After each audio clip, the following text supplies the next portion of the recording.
Olá, bem-vinda, bem-vindo e bem-vinde à primeira edição do FISH, o festival que reúne a nova produção cultural e artística dos países e regiões lusófonas. A programação apresenta nomes de destaque nas áreas de música, cinema, moda, literatura, teatro, gastronomia e artes visuais.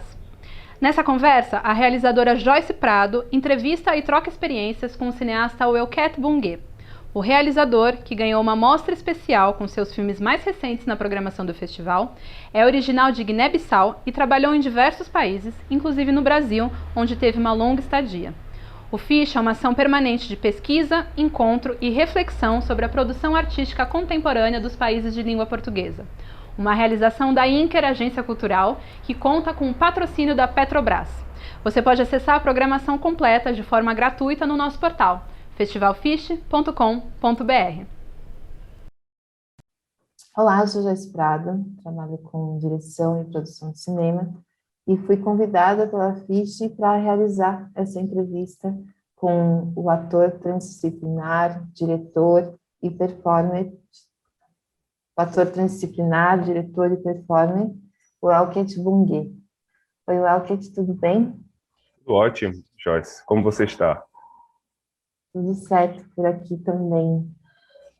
Eu queria começar perguntando sobre a sua relação com o cinema e como é ser diretor e ator. Como é que você encara isso e como é que isso afeta os seus trabalhos?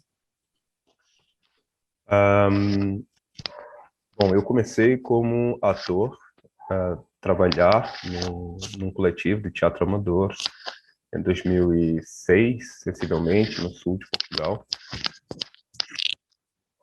Mas desde sempre comecei como ator de teatro, né?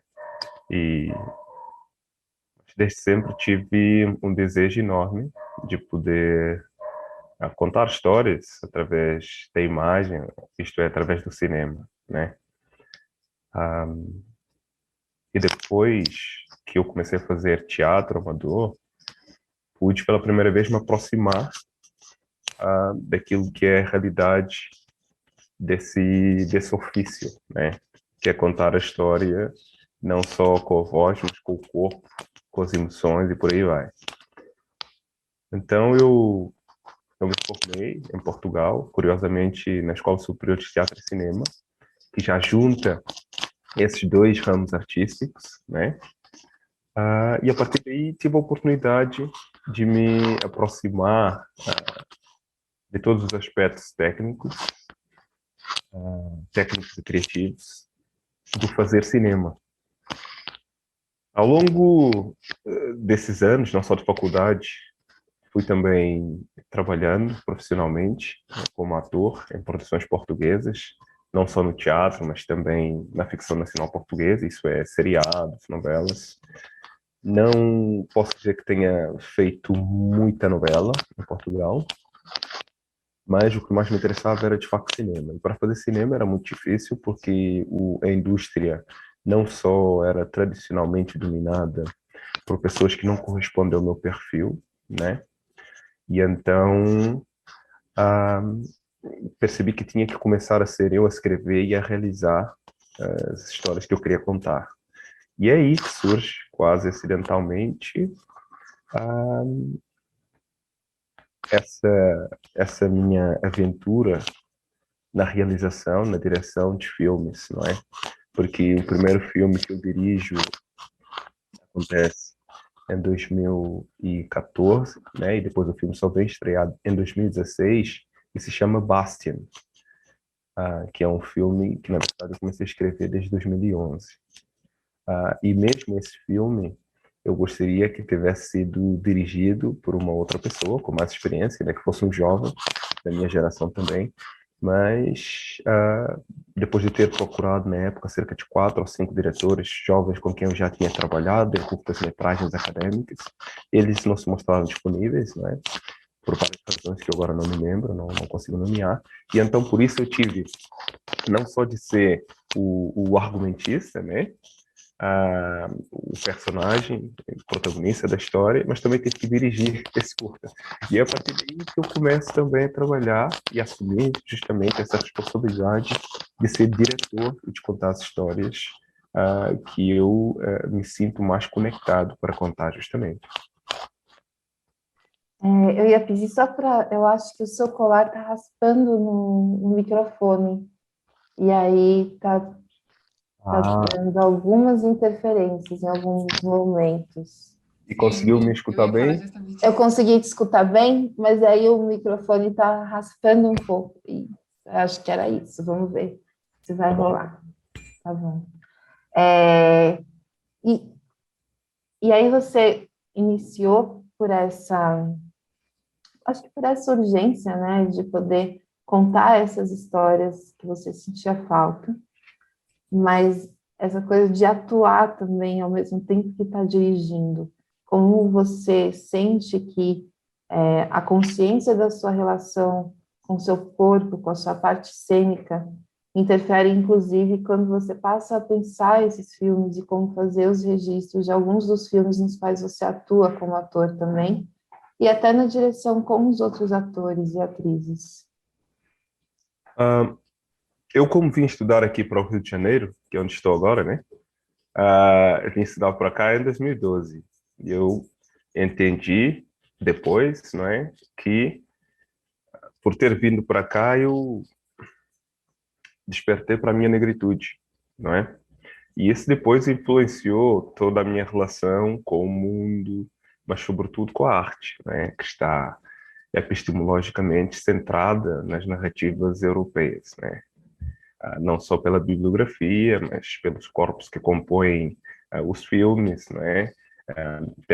Diria eu, pela técnica, pela forma como o enredo é construído. A grande diferença é que eu não me considero um cineasta formado no sentido acadêmico do termo, não é? Eu chego ao cinema, à realização, através de uma sensibilidade altamente subjetivada, não é? A partir das minhas experiências pessoais. Experiências essas que são reunidas através das viagens, das inúmeras viagens que eu fui fazendo e que grande parte delas, dessas viagens, tiveram lugar aqui mesmo, né? No Brasil. Isso fez com que eu tivesse ganho uma maturidade maior relativamente àquilo que é a linguagem cinematográfica, não é? Não só em termos de narrativa, mas em termos de linguagem estética, de filmagem também, e em relação aos propósitos que estavam também por trás desse fazer artístico, não é? Só que, como eu estava dizendo há pouco, como eu não me vejo como um cineasta formado no sentido tradicional do termo, eu sou um performer, né? Então, tudo que eu, com o que eu me relaciono, eu tento converter para a realidade performática, não é? Que implica fazer, experimentar e não ter a pretensão de definir o objeto artístico em si em função daquilo que são os cânones dominantes, não é? Porque eu tenho que fazer os filmes aproximando-os da minha realidade e também da minha mundividência, não é? E é nesse sentido que acabei por desenvolver um tipo de método e atitude de fazer cinema que eu chamo de autorrepresentação, que é um método que que se baseia nas experiências reais do seu autor, nesse caso, quando sou eu que ponho em prática esse método, tem que enquadrar, não é, as necessidades de produção desses filmes em função das experiências e da realidade também onde eu me enquadro, não é? O que significa que eu tendo limitações orçamentais para fazer um filme, isso não pode ser um fator limitante para mim ao ponto de me impossibilitar de fazer o filme acontecer. Não, vou fazer o filme acontecer, mas vou fazer com os recursos que eu tenho, né? Porque foi assim, eu vim para o Brasil, tinha dinheiro para 3 meses e acabei ficando aqui 7 meses, né?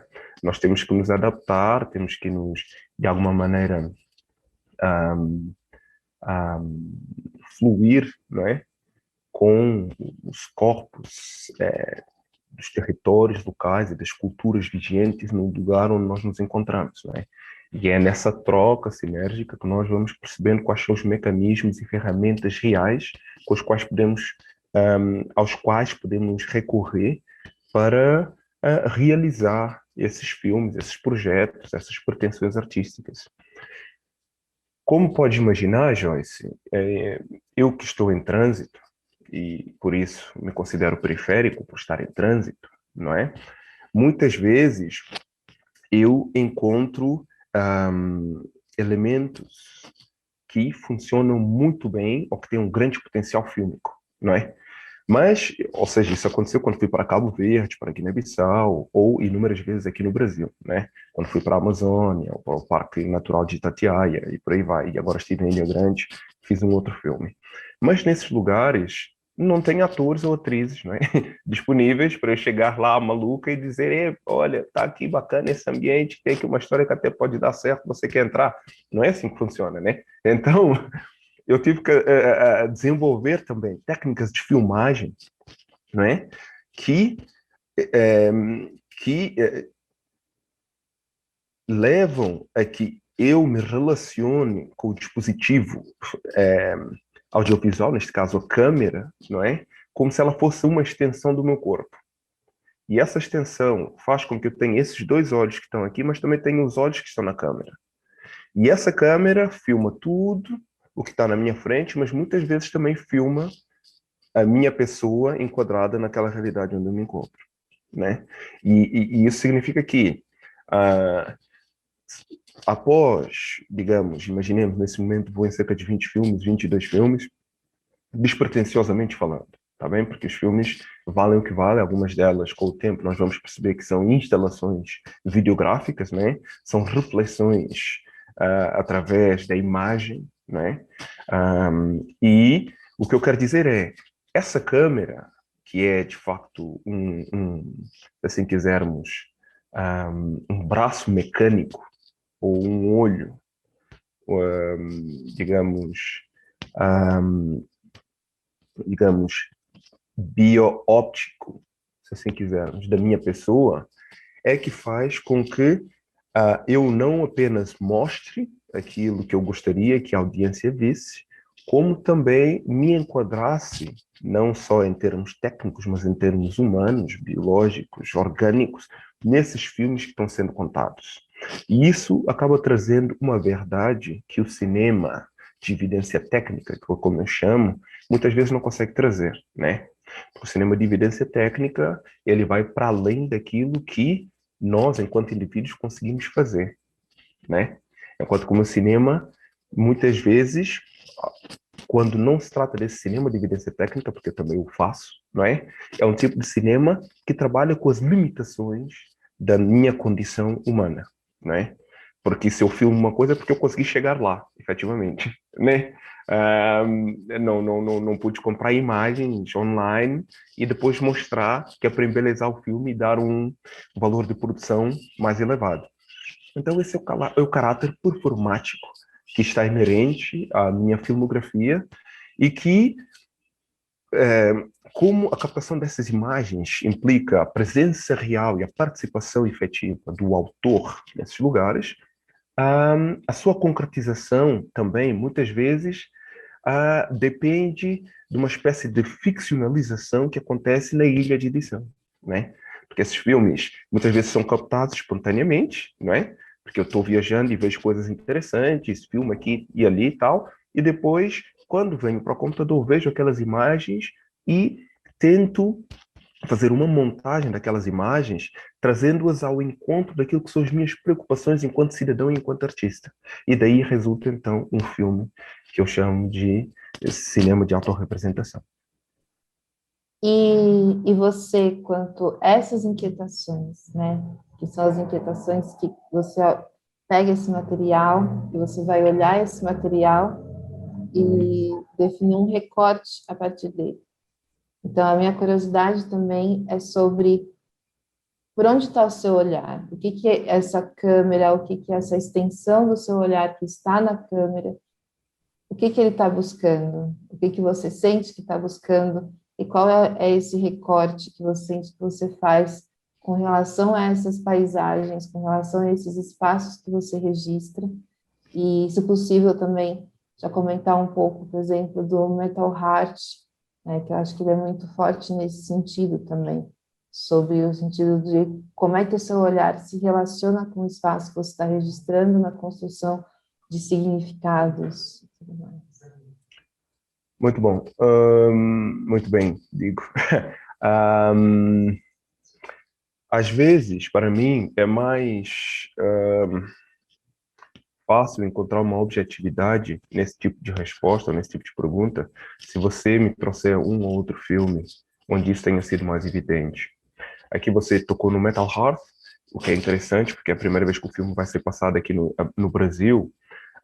Repara que é um filme que é feito no último dia em que estamos em Mindelo, né? Mindelo é a capital da ilha de Santiago, em Cabo Verde, ok? E eu estou passeando com a Cristina, minha companheira, e eu não levei a câmera porque eu tinha dito que não ia filmar em 2019. 2019 foi um ano de montagem de filmes, né?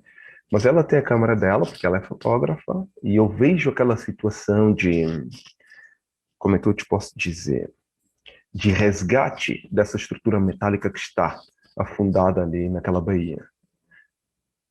E aquilo era tão impactante que eu disse, antes de poder imaginar uma espécie de narrativa, eu pensei, nossa, isso aqui eu estou presenciando aqui, uma coisa performaticamente me interessa.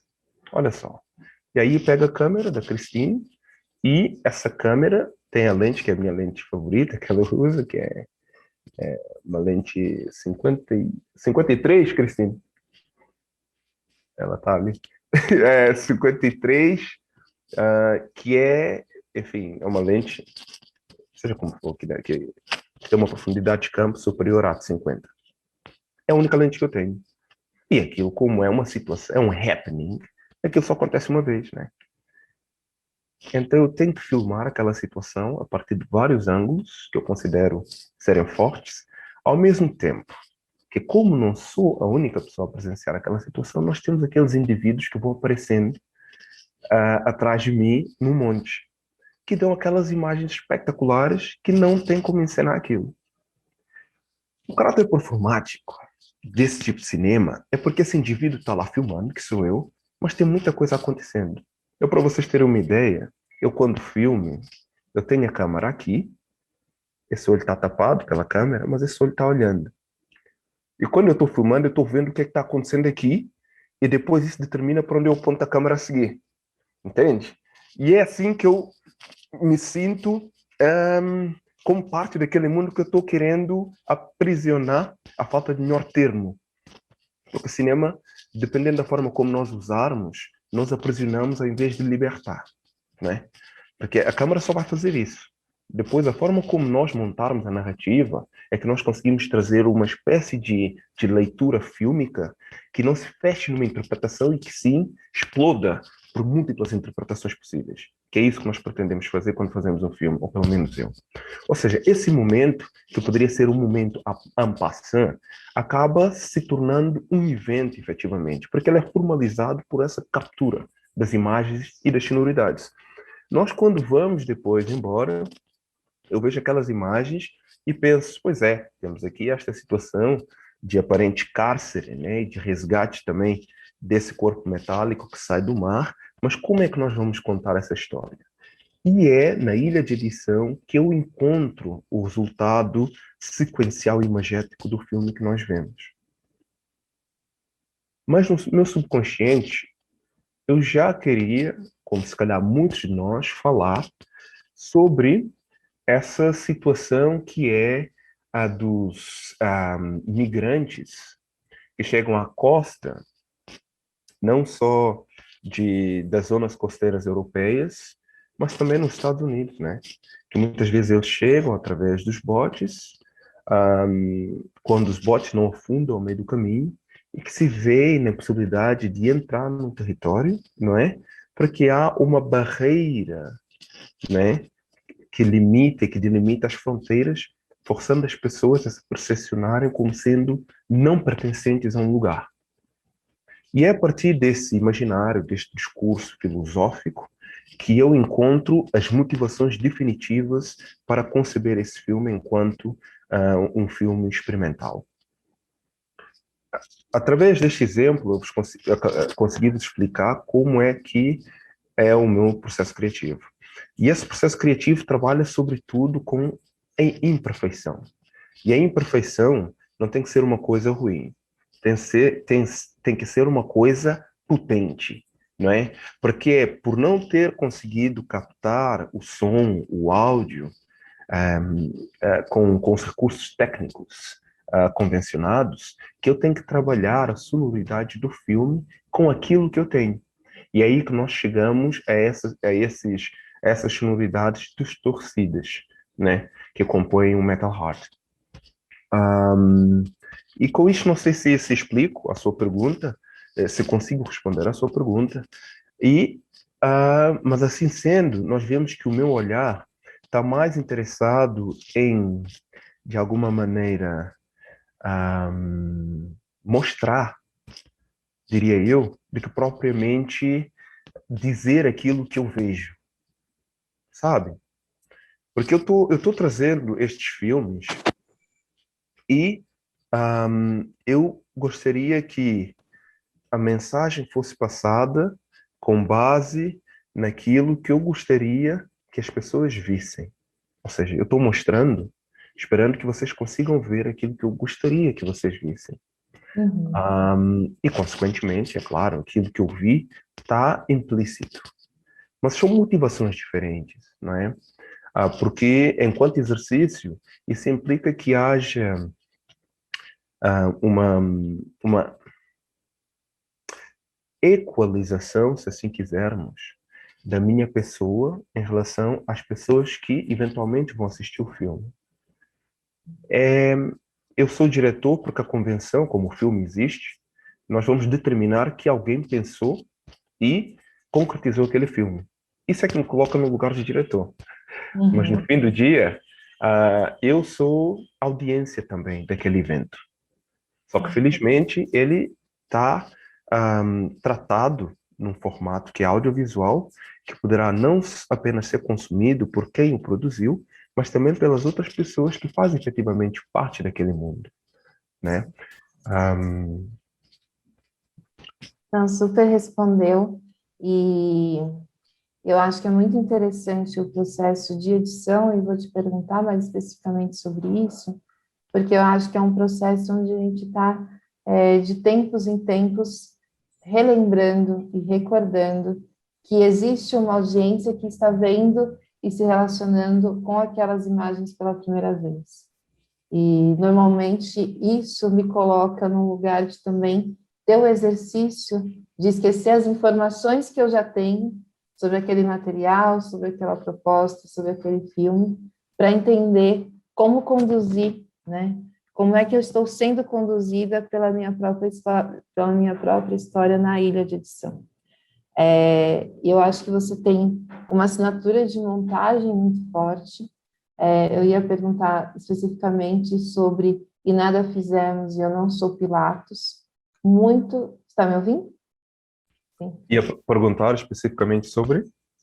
E Nada Fizemos e Eu Não Sou Pilatos. Que que existe uma assinatura dessa montagem que me chamou mais atenção nesses dois filmes, e muito nessa relação, o tempo de cena, o tempo que você pode manipular na área de edição, né? E o tempo que a audiência está vivenciando depois daquela cena e aquela manipulação da montagem, com relação a esse tempo. Então, se você puder me falar um pouco mais sobre as reflexões que você tem na montagem e dessa sua relação, né, com essas diferentes camadas do tempo que a gente tem possibilidade de interagir na montagem, né? Joyce, repare que ambos os filmes são filmes mobile, feitos com dispositivo móvel, né? Um tem origem em vídeos viralizantes, né, que viralizaram na internet, que é o caso do Eu Não Sou Pilatos, e o outro é criado de raiz numa tarde, numa quase sinapse epifânica, não é? Ok? Que é E Nada Fizemos. E Nada Fizemos, vou falar primeiro desse. Tenho pena que o filme não tenha circulado tanto, mas também porque muito perdão, eu penso que o filme não circulou tanto porque eu não me consegui ainda relacionar com o filme com o distanciamento que eu acho que é necessário ter em relação às produções artísticas.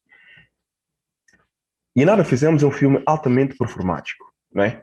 Porque, só que tem uma grande diferença em relação aos meus outros trabalhos. Repare que é câmera fixa, né? É a primeira vez que eu consigo fazer um filme mobile, né? Em que eu não tenho que estar segurando o celular para manipular.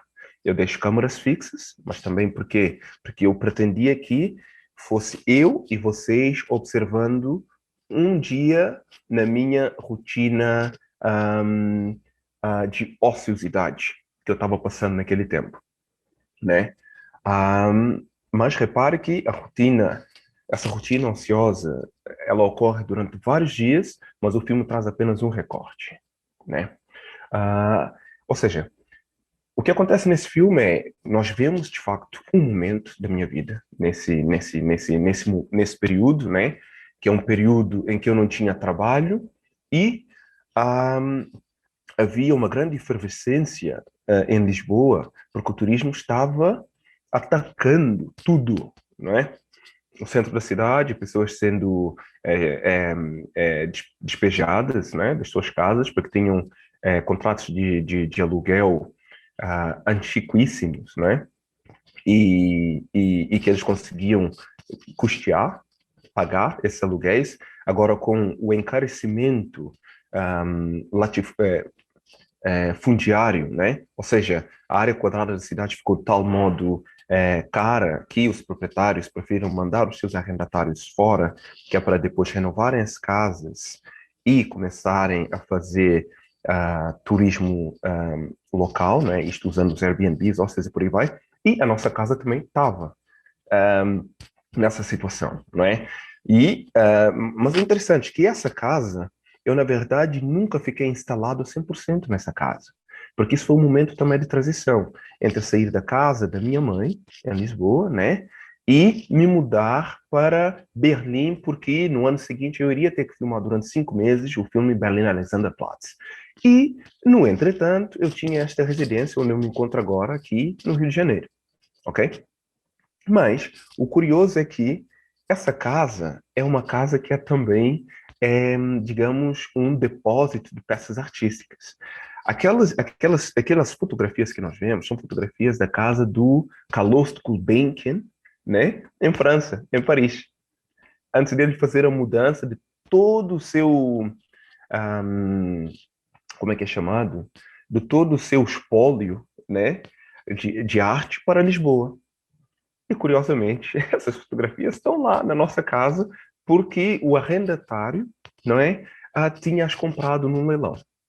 Nós temos outras imagens que sou eu vestindo aquele fato, como é que se diz?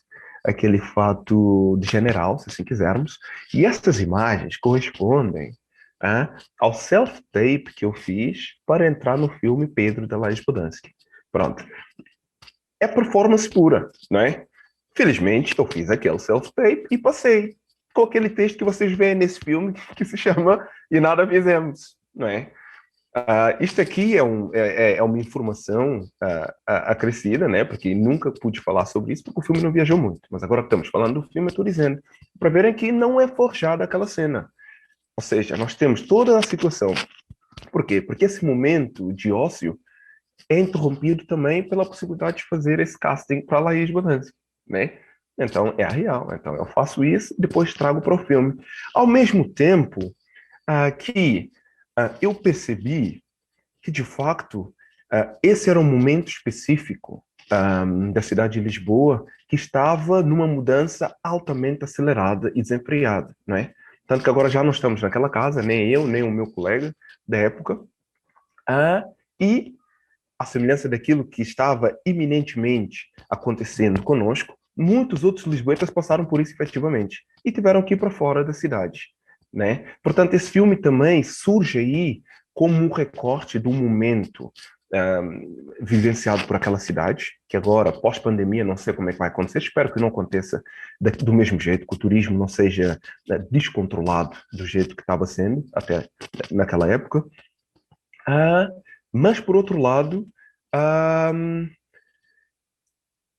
nós também conseguimos ter ali um registro fílmico de como eu me sentia e do que eu fazia naquele espaço hermético daquela casa naquele momento. Ao mesmo tempo que, claro, este filme aqui também reflete sobre a passividade, não é, do movimento popular em relação a essa ocupação desmesurada e perversa dos proprietários sem a mediação da Prefeitura de Lisboa, não é? Porque a Prefeitura de Lisboa, como queria fomentar de todas as formas possíveis o turismo para a cidade, eles fecharam os olhos e permitiram que os proprietários, não é, tivessem escorraçado, né, pressionado de tal modo os seus arrendatários, de maneira que eles não pudessem pagar os novos aluguéis, né, e que tivessem que ir para as zonas limítrofes da cidade. E é nesse sentido que eu digo que e nada fizemos relativamente a isso.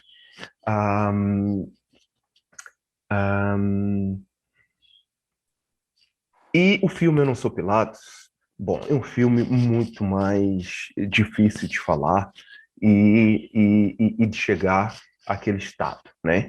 Por quê? Porque essa situação de violência policial infligida aos moradores do bairro da Jamaica, que seria, por exemplo, Niterói, não é? Que é a margem sul. Niterói não fica para a zona sul, fica no oposto, né? Mas é como se fosse, nós estamos aqui no centro do Rio de Janeiro, e esta situação ocorresse em Niterói, se assim quisermos, em termos geográficos, que é para terem uma ideia. Só que, naturalmente, que a precariedade estrutural das pessoas que vivem no bairro da Jamaica não é aquela das pessoas que vivem aqui em Niterói, é aquela das pessoas que vivem em complexos de comunidade, não é? Como é o caso da Maré, em algumas regiões, se assim quisermos, ou no Alemão ou na Zona Oeste, infelizmente. O que que acontece? Eu estou no Rio de Janeiro, não é? Salvo erro 19, não me lembro quando, não é? Porque não me lembro exatamente quando chega até mim esses vídeos virais, né? Daquilo que estava acontecendo em Lisboa. Que é os policiais terem chegado no bairro da Jamaica, terem batido na família do rapaz, né? E dessa manifestação na Avenida da Liberdade, que é uma artéria principal da cidade de Lisboa, que liga o Marquês do Pombal à Baixa Chiado, não é?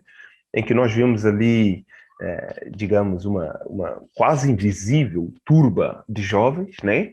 Que é engolido por uma parafernália, não é? De corpos policiais que era um estandarte ali, né? Que é carros policiais, policiais andando, sirenes, né?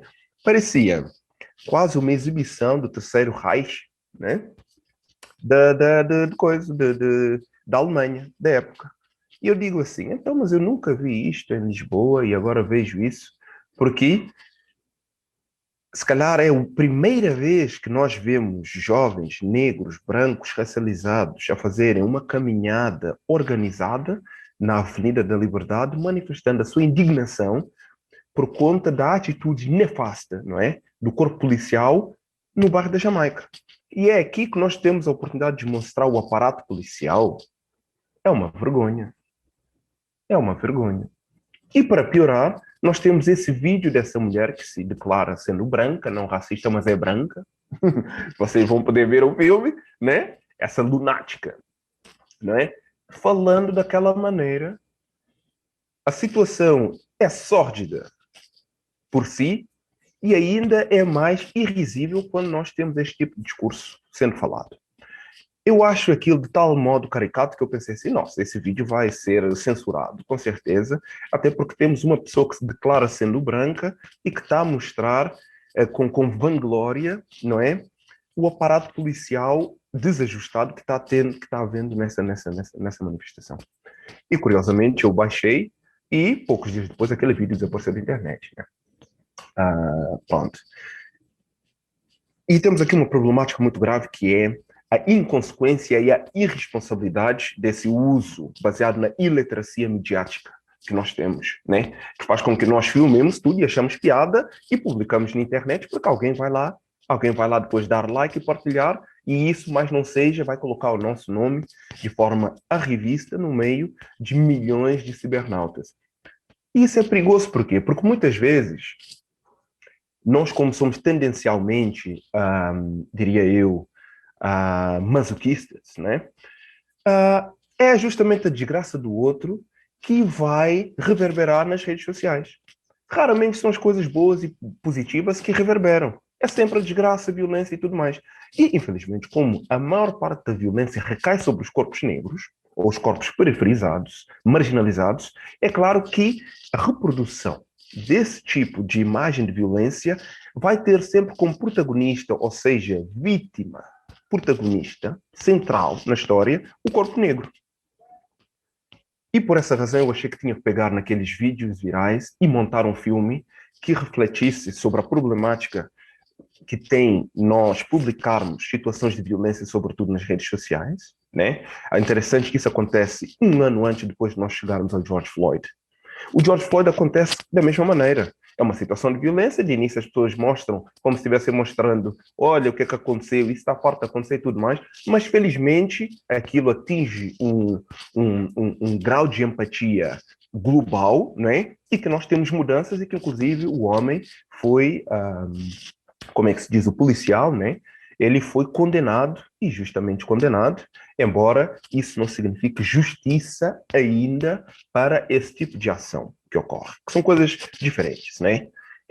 Um homem ser, como é que se diz, julgado, né? Porque é assim, é o que a lei diz, qualquer indivíduo que tira a vida do outro nestas circunstâncias deve ser julgado por isso, mas a situação de proteção dos corpos negros periferizados, violentados, ainda carece de uma justiça real. Justiça essa que deve ter ser posta em prática ao nível global. Por quê? Porque é uma problemática e não é por acaso que o movimento Black Lives Matter empatizou com todo mundo. É porque este problema efetivamente acontece em todos os lugares. E esse filme traz esse problema em Portugal, um ano antes de terem morto depois o jovem Giovanni, também. Porque esse filme antecipa um outro que se chama Bustagate, não é?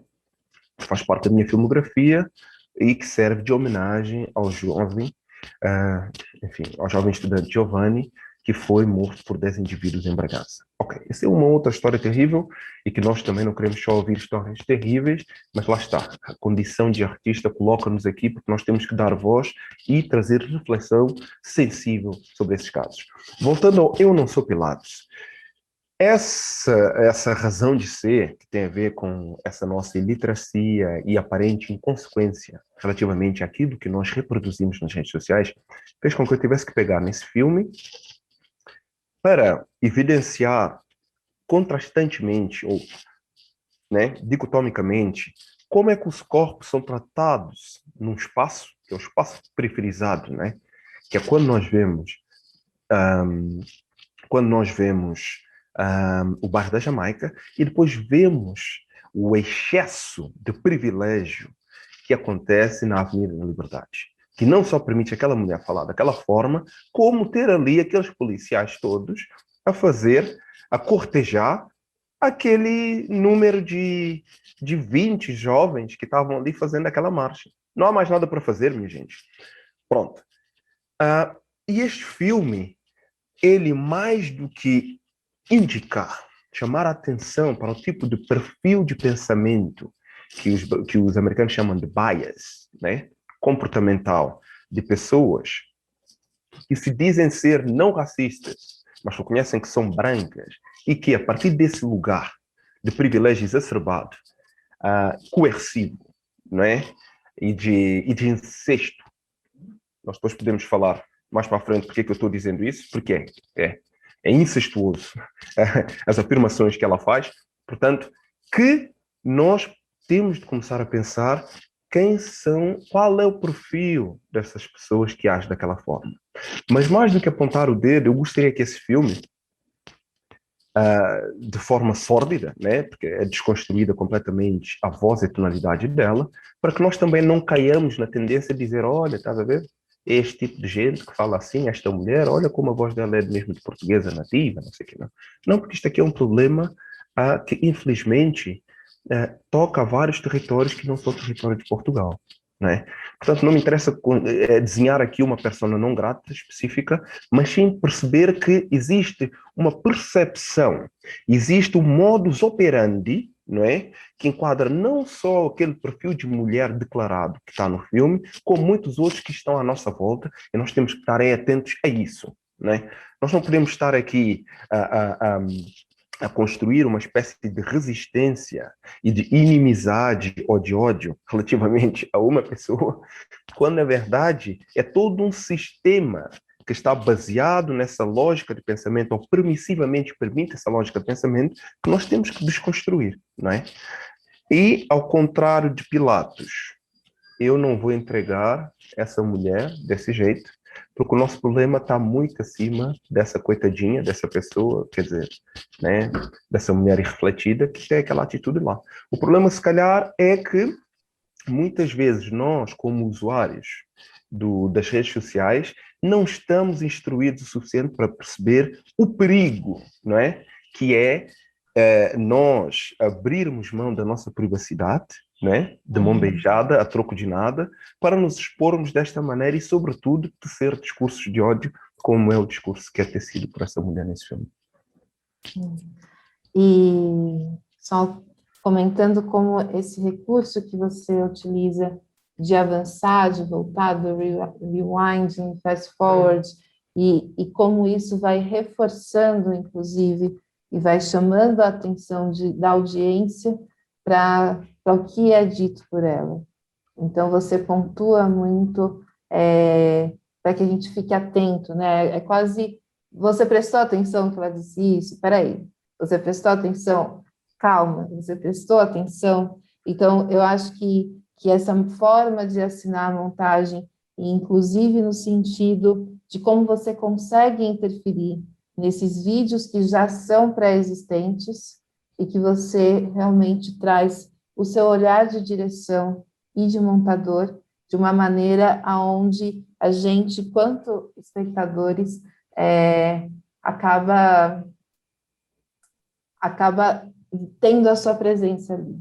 Então, há a sua presença, tanto quanto direção, mas também nessa relação, né? Você falou do happening, você falou do que é um evento, e como é que você trabalha isso depois, né?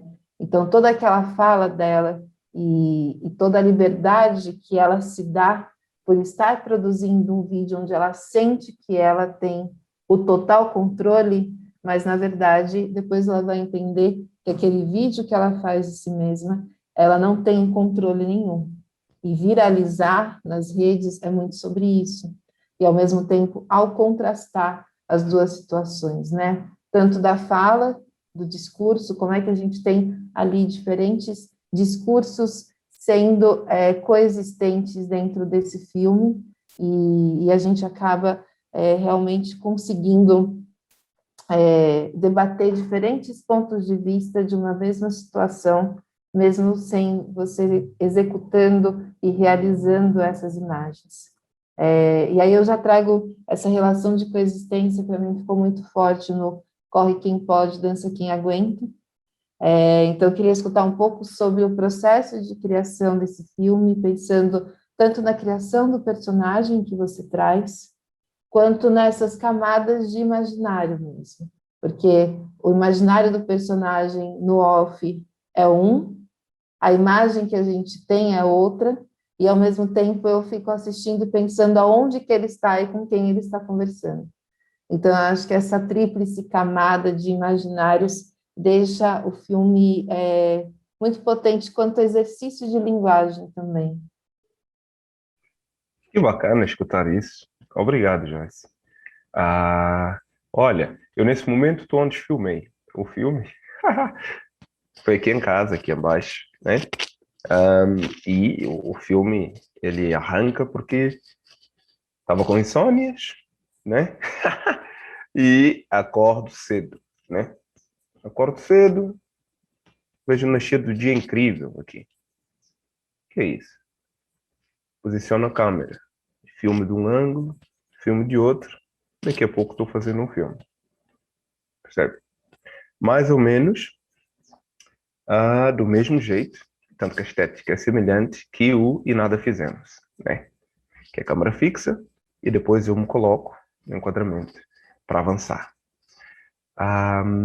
Portanto, esse filme é captado dessa forma, é montado, não é? E depois eu ficciono em cima disso.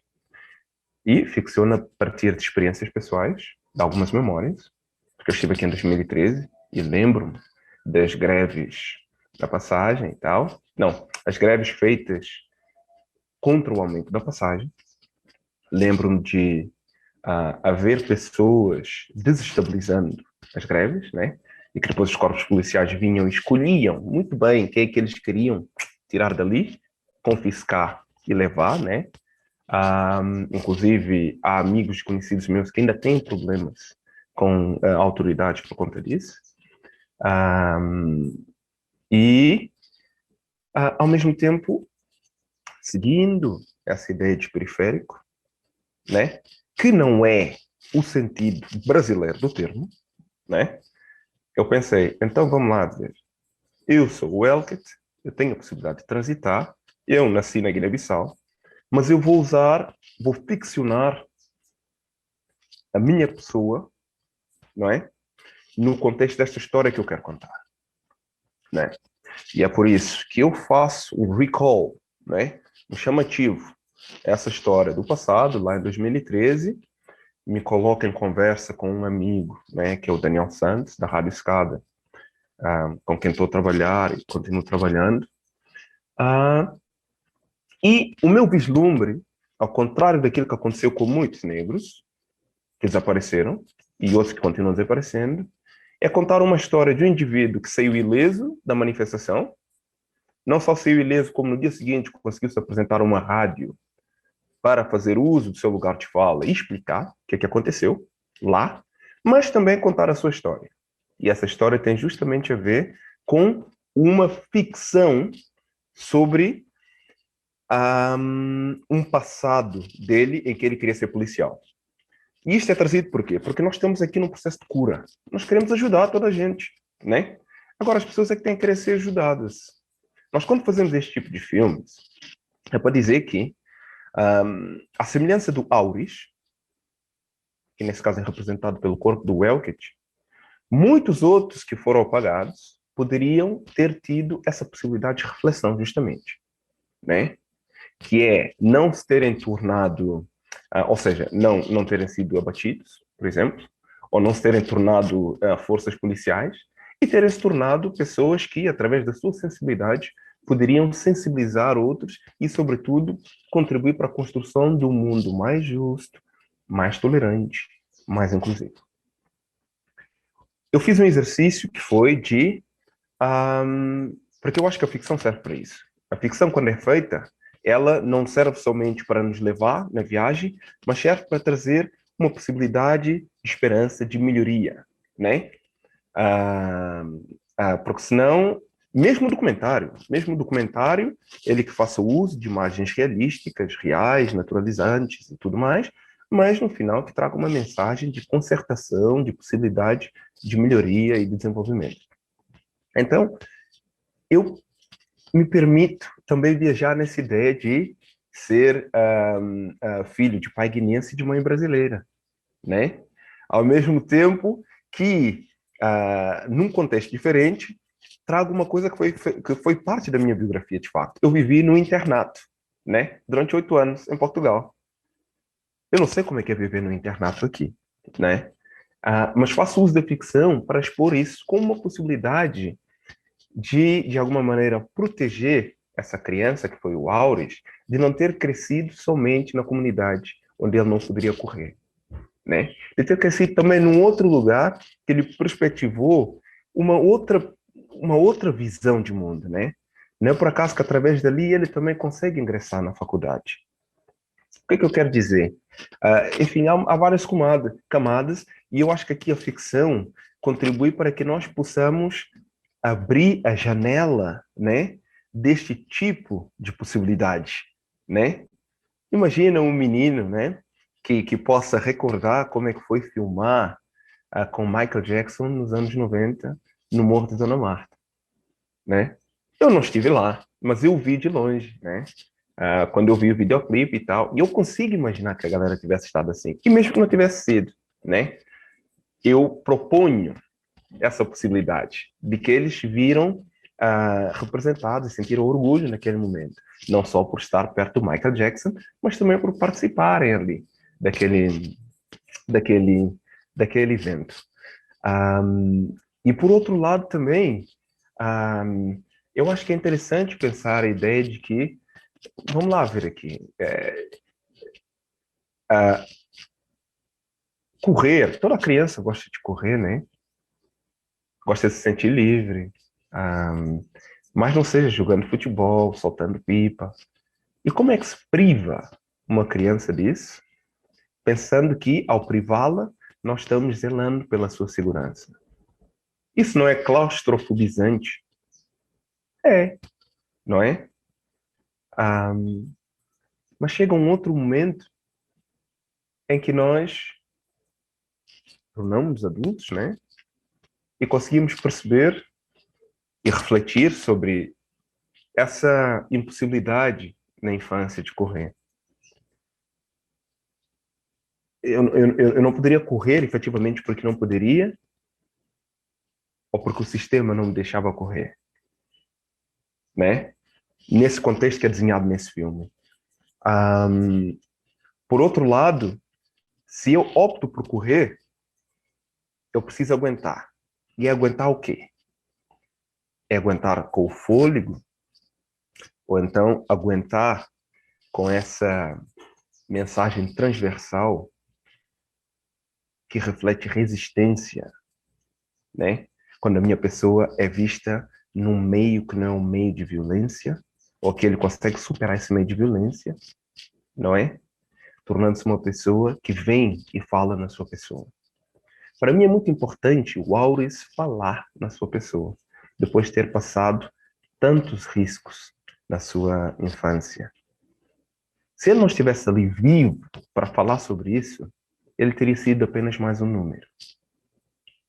E isso não só é proposto no filme, como no final ele ainda revela a importância da escuta. A possibilidade que está sempre presente na vontade de querermos mudar. Não é por acaso que é uma mulher que é colocada lá trazendo a transformação desse Auris. E claramente essa mulher, ela existe naquela ficção, mas ela existe na minha vida como homem, né? Porque eu fui educado pela minha mãe, cresci com mulheres sendo educadoras, né? Eu tenho irmãs e estou com uma companheira que é mulher. E acho que essa sensibilidade, né, sobretudo feminina, né, que é parte do nosso espectro enquanto personalidade, tem que ser visitada cada vez mais. E isso, eu procuro isso nos movimentos que eu faço nesse filme, enquanto performer. E claro que esses movimentos não têm que ser exteriorizados com uma linguagem que nos remete imediatamente para aquilo que é a feminilidade. Não. Porque mesmo o homem, né, ele como vem de uma mulher e de um homem, naturalmente ele tem em si essa energia feminina já, não é? Que tem que se procurar trazer cada vez mais para o nosso cotidiano, para as decisões e para os pensamentos que nós temos, porque é isso justamente que traz equilíbrio também na nossa forma de percepcionar o mundo, percepcionar o outro. E acho que qualquer mãe, de facto, terá dito em algum momento ao seu filho, né, para procurar um lugar mais pacífico, que é esse lugar que o Auris também encontra quando ele revê essa mulher que surge ali quase como ex machina, né, naquele evento que ele descreve, e que muito provavelmente é uma reminiscência, uma memória daquilo que a mãe dele lhe terá ensinado em, em criança. Eu acredito que introdutoriamente também o filme traz aqui uma espécie de desejo, de abraço e de perdão para todas as mães que de alguma maneira não tenham conseguido salvar os seus filhos, né? Porque as mães são fortalezas, né, de resistência e proteção, mas de alguma maneira eu acredito que a sobreposição do comportamento machista, patriarcal, que predomina, né, que prefere em todos os espaços de interação na nossa sociedade, acaba esgotando aquilo que são os ensinamentos umbilicais da relação materna que nós, como criaturas, temos com as nossas mães. Mas lá está, é um curta-metragem que precisa de ser visto, e precisa ser visto por pessoas como você, como a Thalita, o Paulo, e aqui a nossa audiência que temos nesse festival, para que isso possa ecoar no interior, naquilo que é a interioridade de cada um de nós, porque esses filmes são sobretudo reflexões que são trazidas por esse artista que está em trânsito e que não tem a pretensão de alguma maneira trazer uma roupagem que não seja condicente com com a condição ou com o contexto em que esses filmes são feitos. Quer dizer, se esse filme é feito aqui no jardim da nossa casa, não pode ser um filme que almeja um outro tipo de aparato de produção. Esse tom de reflexão, esse tom de montagem, esse tom de diálogo que é trazido pelo filme é mais razoável para a temática que é trazida aqui, tanto que é o performer que se coloca num lugar de ficção relativamente a algumas passagens da sua biografia para poder perspectivar ou vislumbrar um maior alcance de concebimento, né, por parte de quem vê, né? Porque é aqui que nós percebemos que a arte é importante, porque para contar esse tipo de história, na minha cabeça, não é imperativo trazer uma pessoa marginalizada para lhe dar visibilidade aqui. Eu acho que pelo contrário, temos que mostrar alguém que tenha o meu perfil para que esses outros, né, que eventualmente sejam marginalizados, possam perceber que eles, tendo as oportunidades certas e também agarrando as oportunidades que eventualmente tiverem, podem alcançar isto que está sendo aqui mostrado na imagem. E claramente esse filme não é só dirigido para essas pessoas, é também dirigido para aqueles que vivem num privilégio exacerbado, para que eles possam equacionar o seu privilégio de maneira que isso possa ser contributivo também para aqueles que têm menos oportunidades. Para que da manhã ou daqui a um ano o Elker não esteja sozinho contando essa história e estejam os outros também com histórias de sucesso podendo contar as suas histórias. Sim. Você já comentou de uma maneira mais breve agora sobre essa relação desse corpo periférico, e que você comentou, inclusive, que esse periférico não é necessariamente como a gente associa mais comumente aqui no Brasil, né? A gente fala muito de uma periferia territorial, mas a gente fala pouco de uma periferia de um corpo social, né? Eu entendo que você está na produção do seu primeiro livro, que é O Corpo Periférico, e eu queria que você comentasse brevemente como é que ele se conecta e faz parte das reflexões do curta Treino Periférico, entendendo muito dessa, e corrija se eu estiver errada, mas entendendo muito dessa geografia social que cada um dos corpos carrega, né? E, por fim, né, a gente já está aí caminhando para o final dessa conversa, mas o seu corpo também é esse corpo que vivenciou diferentes diásporas.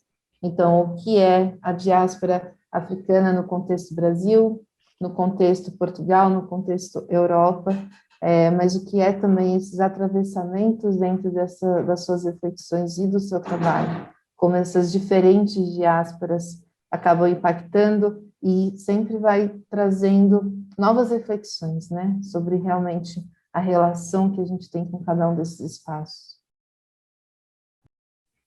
Penso que é boa hora para tomar um café e responder direitinho para você. Bom, esse livro se chama Corpo Periférico. Pois é. Eu acho que isso bacana seria discutirmos ao vivo, né?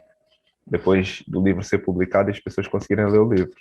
Ainda não consegui publicar o livro, né? Se calhar vou abrir uma campanha de crowdfunding para isso. Com certeza, há muitos atravessamentos, né? Tendo em conta as diversas diásporas por onde eu já pude transitar. E esse conceito do corpo periférico é diferente daquele que é praticado aqui no Brasil, mas ele não é trazido como algo de fora, é algo que tem origem aqui no Brasil, né? Porque consegui, de alguma maneira, concluir, sedimentar esse termo por ter vivido no Vidigal, e eu já contei essa história muitas vezes, e eu vi lá os brothers e as sisters, né? Que tinham protagonizado o filme Cidade de Deus, Cidade dos Homens, entre outros filmes e outras novelas da Globo, né? E que continuavam vivendo ali, né?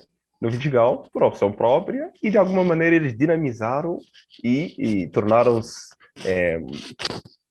simbolicamente atrativos daquele território, né? Portanto, isso para mim é o periférico, né? Porque são esses indivíduos que, em termos sistêmicos, acabam sendo marginalizados em termos territoriais, geográficos, não é? Mas que eles conseguem transitar para os lugares a falta de melhor termo, de privilégio exacerbado, né? E de consagração, se assim quisermos, midiática, como é o caso dessas produções grandes que eles fizeram. Para mim, isso é que é o periférico, né? Porque o oposto não acontece, correto? Então, o periférico é aquele que justamente transita de fora para dentro, dentro para fora, e isso permite que ele tenha uma visão mais mundividente, ampla, né? Sobre tudo o que está em seu torno. E é nesse sentido que, como o tipo de cinema que eu estava fazendo e, consequentemente, a forma como eu comecei a perspectivar o mundo foi diluindo cada vez mais essa noção de pertença nacionalista, culturalista, né? Eu entendi que isso já não é ser nômade. O nômade vai, mas sabe que pertence a um lugar. O periférico vai, sabe que pertence a um lugar, mas também pertence a vários outros. Essa é a grande diferença para mim, né? Então, isso deve se refletir também nas opções temáticas, né, dos filmes que eu faço e na forma como faço também esses filmes, né? E é aí que eu vou, de alguma maneira, também buscar propriedade, a falta de melhor termo, vou buscar propriedade para contar, para falar, para abordar determinados temas. tal como é o tema da desmilitarização policial aqui no Brasil, né? Que isso está presente no filme Intervenção Já, no filme Mensagem, né? Ou então a problemática, enfim, que está abstratamente retratado no filme Metal Heart, que tem a ver com a chegada dos chamados refugiados à Europa, mas noutros territórios, né? Quer dizer, o que é que são fronteiras, né? Quem é que entra e quem é que sai? Quem é que chega e quem é que recebe, né? E isso são máximas do ponto de vista da reflexão que estão subjacentes nessa noção de periférico, né? Porque eu, quando comecei a viajar cada vez mais, eu pensava, bom, então, mas eu estou chegando ou a cidade e a cultura está chegando até mim, né?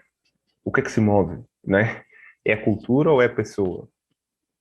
Quer dizer, eu quando vou para Berlim, eu estou chegando para Berlim ou Berlim me está recebendo? São perspectivas diferentes, né? E quando eu vou lá, eu levo o quê?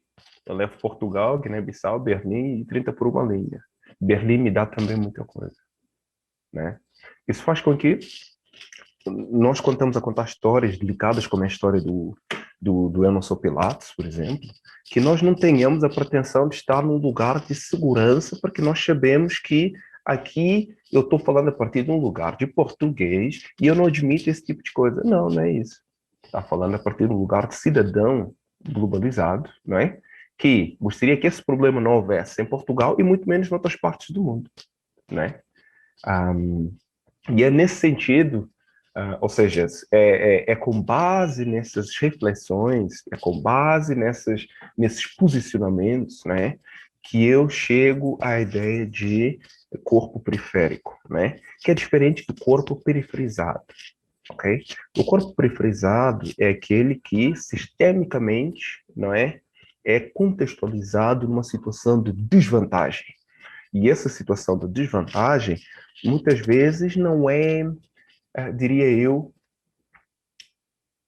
não é consequência, não é, da vivência e das decisões desse indivíduo que está sendo periferizado, caramba. Não é, né? Porque o indivíduo periferizado, ou a indivídua, a pessoa, atenção que aqui, quando digo periferizado, pode ser mulher, homem, ou a gênero, o que quisermos. Quando essa pessoa é periferizada, é porque, tendencialmente, há pessoas que estão num lugar de privilégio exacerbado, de incoerências múltiplas, que são chamadas de impostoras, porque justamente fazem parte desse lugar chamado corpo-centro impostor, né? Que periferizam e marginalizam todos aqueles que não fazem parte desse lugar, né? Aí, os periferizados, eles entendem que estão numa situação de desvantagem, em todos os sentidos, ou pelo menos em muitos sentidos, né? E quando eles começam a tomar consciência do porquê que isso acontece, eles se tornam periféricos. Quando você se torna periférico, na minha concepção, é porque você se autodeclara como tal, porque justamente houve uma mudança de paradigma de consciência. Você entendeu que você efetivamente é um cidadão, né? Tem direitos, e esses seus direitos, né, estão sendo manipulados e impedidos por pessoas ou por um sistema, não é, que reproduz os interesses perversos dessa gente, dessas corporações, dessas instituições que fazem parte desse corpo sempre impostor. Com isso, pretende-se trazer uma reconfiguração daquilo que é a constelação da individualidade da pessoa, né? Porque muitas vezes nós somos jogados numa espécie de todo, né? Somos apartados, né? Isso faz com que nós percamos a nossa subjetividade relativamente àquilo que nós entendemos como sendo individualidade. Não sei se me faço entender, né? Porque imagina, você pode ser periferizado em vários sentidos. No sentido das políticas, no sentido do acesso aos transportes, no sentido do acesso à alimentação condigna, no sentido do acesso à saúde, no sentido daquilo que são os seus direitos humanos inalienáveis, ok? Mas quando você desperta e ganha consciência sobre o que está provocando isso, você está fazendo um exercício de empoderamento. É claro que isto muitas vezes é difícil fazer-se a solo, porque você precisa estar próximo de outros periféricos, que já despertaram para isso e sabem muito bem como é que isto funciona, né? O que eu quero dizer é que esse livro, ele reflete sobre essa transitoriedade minha, né? Que acabou resultando na realização e concretização de vários filmes esses que se sub-identificam através dos estilismos cinematográficos, ou seja, gêneros esses que estão enquadrados nessa noção da autorrepresentação também, né? Então, esse livro, Corpo Periférico, primeiro explica por que que eu, enquanto indivíduo em trânsito, me considero periférico e não periferizado, né?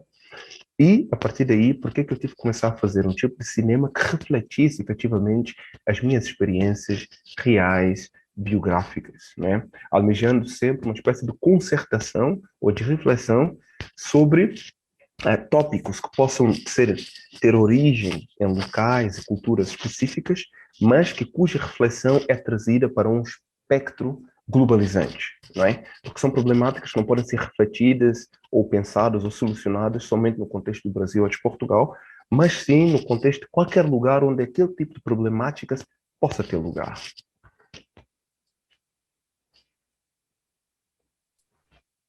Acho que tudo que você trouxe já tem como as pessoas que assistirem ao treino periférico se conectarem muito com o que é trocado ali entre as personagens.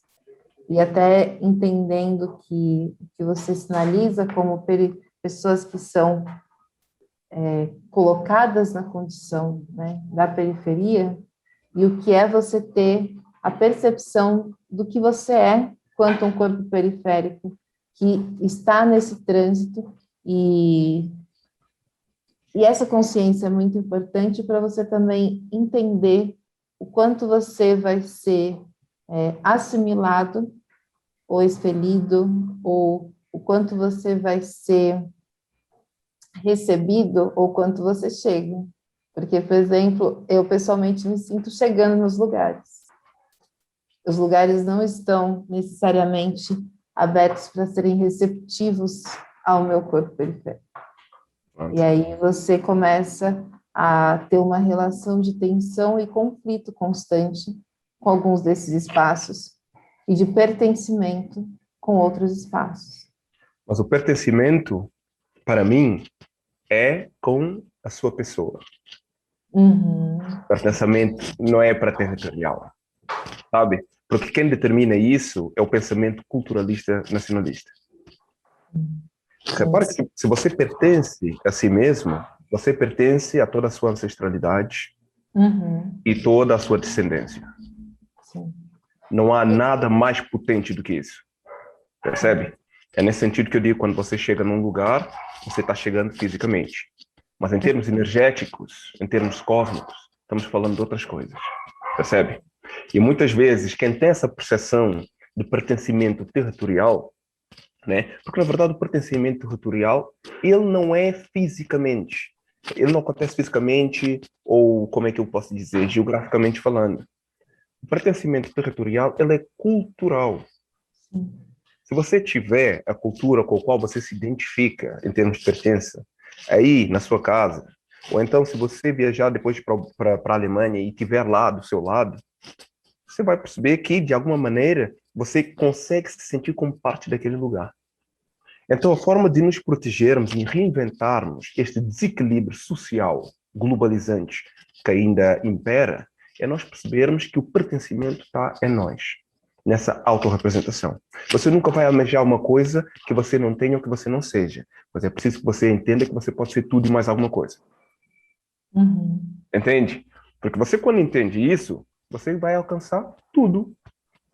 Por isso é que você vai aprender outras línguas, você vai aprender a degustar pratos diferentes, você vai conseguir olhar para pessoas e encontrar beleza nelas, quando a convenção, né, ou aquilo que determina a beleza segundo os cânones de Hollywood ou da moda dominante, são coisas que estão completamente fora e tarde ou cedo serão obsoletas. Por que esse exercício é importante cada vez mais para mim? Né? É porque nós estamos perdendo cada vez mais a nossa individualidade.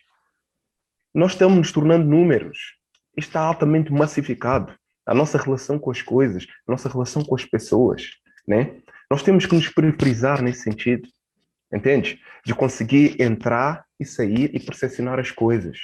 Temos que descentralizar, não é? Nós, quando seguimos essa lógica do nacionalidade, caramba, isso é um número. Isso é uma convenção dos Estados para que, quando eles tiverem que contar o número de população, perceberem como é que vão renovar o sistema econômico deles, não sei o quê, saberem, em termos de censos, quantas pessoas têm aqui e ali, não é? Isso não significa que, se nós não tivermos noção disso, que nós deixamos de ser indivíduos. Pelo contrário. É justamente quando nós conseguirmos estar por cima dessas convenções é que nós nos tornamos indivíduos efetivamente. Não é por acaso que muitas vezes nós encontramos pessoas errantes, né, por aí vai, né, e que elas estão mais centradas e cientes da sua individualidade do que nunca. Mas, no entanto, eles nos dizem: estou procurando ainda. É normal procurar, mas repare que você está procurando num espaço, num território que, para você, sobretudo na sua cabeça, não tem qualquer tipo de fronteira. Essa é a diferença, por exemplo, entre interpretar e fazer. Nós, quando interpretamos, estamos delimitando noções, né, que naturalmente nos conseguem posicionar, mas também determinam a forma como o outro vai entender aquilo que estamos dizendo. Nós, quando estamos fazendo, sem a pretensão de interpretar, nós não só estamos fazendo aquilo que nos move, não é? Mas também estamos deixando uma multipossibilidade de percepções de quem está observando-nos de fora para dentro. Quando você chega num lugar e diz: eu sou português, sou brasileiro, todo o imaginário em torno dessa palavra, dessa expressão, vão te aprisionar em relação à percepção que aquela pessoa tem de ti. Então, mas o que é isto? Não é? Percebe? É nesse sentido que eu acredito que a reflexão, ou seja, essa ideia de que o nosso pertencimento está associado ao nosso corpo como o nosso corpo não é só matéria física, né? Uhum. Né? Você se move e está levando com você também uma carga política, né? Com o seu nome, com a sua pessoa, com a sua presença, percebe? E eu não acredito que seja o nosso desígnio estar constantemente a ter que justificar isso aos outros, né? E aparentemente, nós, quando achamos que estamos chegando no lugar, isso subentende que nós teremos que justificar, direto ou indiretamente, porque é que estamos indo lá. E isso é que, a meu ver, torna-se uma condição. Porque nós não estamos indo, nós estamos passando. Isso é que é trânsito. Né? Uhum. Nós estamos passando, não estamos chegando a lugar nenhum, nós estamos passando, né? E às vezes ficamos mais tempo num lugar e depois vamos para outro. Mesmo aqui nessa vida terrena, nós estamos de passagem. E esse caráter transitório, né, que eu tento incutir na minha percepção do mundo, não é? Porque senão nós descemos muito para a vulgaridade, né? Das vivências que estão cada vez mais digitalizadas, cada vez mais o resultado de números estatísticos, né? Está tudo muito mais impessoal, portanto, a pessoa pergunta de onde que você é, você diz 2 ou 3 coisas e acha que te conhece, né? Portanto, é por aí.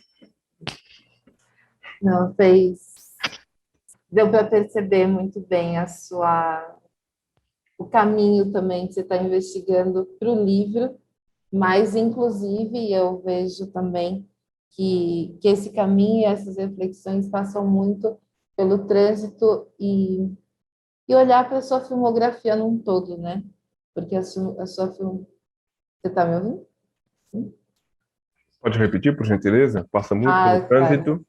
Passa muito pelo trânsito, mas passa muito pela sua filmografia, né? A sua filmografia traduz muito dessas reflexões e questionamentos também sobre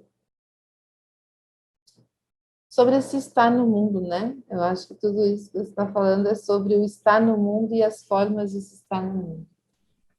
Eu quero aqui agradecer, porque agora a gente já está finalizando, agradecer a troca e as partilhas, convidar todas as pessoas que acompanharam esse bate-papo a assistirem os filmes do Elkett, que estão disponíveis no festival até o dia 9 de maio, então dá tempo de assistir todos os filmes que estão disponibilizados.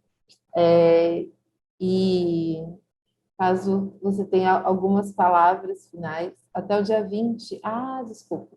Então, assistir todos os filmes que estão disponíveis até o dia 20 de maio, né? Então, vai dar muito tempo, dá para assistir esse bate-papo e acabar assistindo depois os filmes e compreender muito mais do que a gente trocou aqui. Obrigada, Welcome. Obrigado, eu. Espero que todo mundo se consiga, de alguma maneira, comunicar com esses filmes. E, se tiverem curiosidade, fiquem atentos às minhas futuras produções. E também eu aproveito essa ocasião para agradecer a produção aqui do Festival Fish,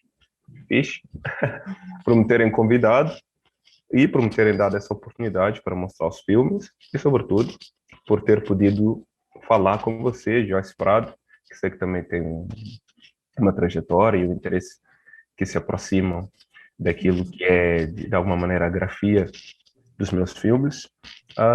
E mando votos de muita prosperidade, muita saúde para todos vocês aí em casa. É isso, obrigada, gente. Agradeço a produção da FIT também. E fiquem aí com a programação.